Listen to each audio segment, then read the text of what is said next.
Hello friends, আমি শুভজিৎ বাগানের video নিয়ে চলে এসেছি। গত রবিবার বাগান পরিষ্কার করার দিন ছিল, সঙ্গে গাছের কাটাই ছাঁটাই। বর্ষাকাল মানেই তো দেখুন জলে ঝ্যাপঝ্যাপ করে গেছে, পদ্মায় প্রচুর পরিমাণে কচুরিপানা আছে, এগুলোকে তুলে ফেলে দিয়েছি।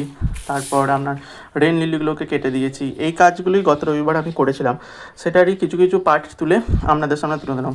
এই যে দেখুন, কাটাই ছাঁটাইয়ের পর গোছানো হয়ে গেল উঠোন বাগানটা। আর এই দিকটা পরিষ্কার করব। এই দিকটা সাধারণত ওই ইনডোরের গাছগুলো থাকে, আপনাদেরকে আগেও দেখিয়েছিলাম।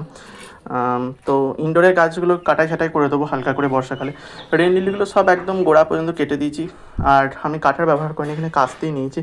গ্রাম বাংলা মানুষ তো সেই হিসাবে কাস্তে দিয়ে সমস্ত রেন লিলিগুলোকে কেটে নিলাম। তো তারপর এই দিকটা আবার বাগানটা শুকিয়েছে, দেখতে পাচ্ছেন। ডাফেন বিচি আর ডালগুলো সব কেটে ফেলে দিয়েছি। সব নতুন করে আবার ডালপালা এসে যাবে আশা করছি বর্ষাকালে।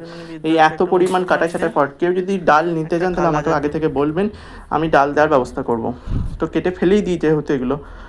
তো পরিষ্কার করে নিচ্ছি রবিবার দিন, সমস্তটাই পরিষ্কার করে নিয়েছি। এরপর মোটামুটি এই দিকটাও পরিষ্কার করা হয়ে যাবে, পরিষ্কার করা হয়ে গেছে। তো পরিষ্কার করা মোটামুটি সবটাই কমপ্লিট করে ফেলেছি। তো আপনাদের সামনে দেখিয়ে দিলাম যে কীভাবে পরিষ্কার করলাম। মানে সময় লেগেছে প্রায় 1-1.5 ঘন্টা।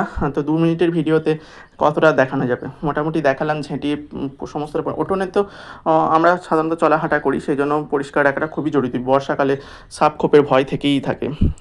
তো তারপরেই আবার বৃষ্টি চলে এলো, খুব কম সময়ের মধ্যে বাগাতে হয়েছিল, কারণ বৃষ্টির মধ্যে তো আর এসব কাজ করা যাবে না।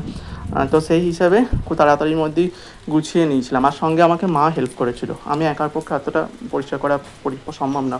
সমস্ত গাছের তলা থেকে সমস্তটাই পরিষ্কার করি এক এক করে। তো বৃষ্টিতে গাছের পাতাগুলো একবারে ঝকঝক করছে, আর কাটাই ছাঁটাই করেছি, আরও ওদের বৃদ্ধি হয়ে যাবে।